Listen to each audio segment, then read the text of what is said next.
आपण पाहतोय की आता दगडूशेठ हलवाई गणपती इथून मार्गस्थ झालेला आहे। अलका टॉकीज चौकामध्ये आता हा गणपती बाप्पा आता काही वेळामध्येच पोहोचेल। गणनायक रथातून हा बाप्पा आता विसर्जन मिरवणुकीसाठी आता पुढे निघालेला आहे। या ठिकाणी आपण पाहतोय की कशा पद्धतीने गणपती बाप्पाची छबी टिपण्यासाठी आता प्रत्येक गणेश भक्त जे आहेत ते या ठिकाणी आता गर्दी त्यांनी केलेली आहे।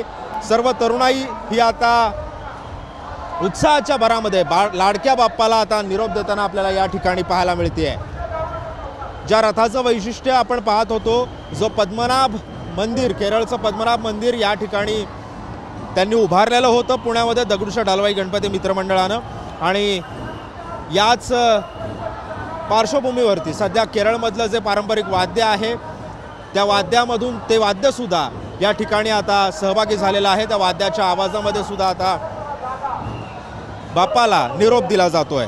ढोल ताशांच्या गजरामध्ये आता गणपती बाप्पा पुढे आता विसर्जन मिरवणुकीसाठी मार्गस्थ झालेला आहे।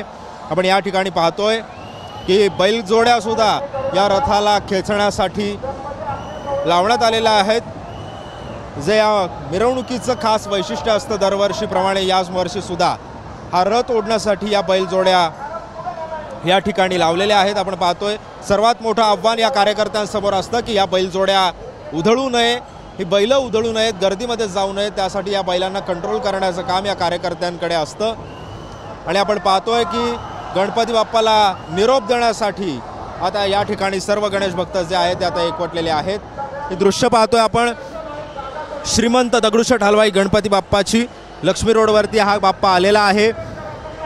ज्या वेळेमध्ये या बाप्पाची मिरवणूक निघणार होती अगदी त्याच वेळेमध्ये या बाप्पाची मिरवणूक जी आहे ती निघालेली आहे। या रथावरती LED बल्बचा, LED लाईट्सचा या रथावरती वापर करण्यात आलेला आहे।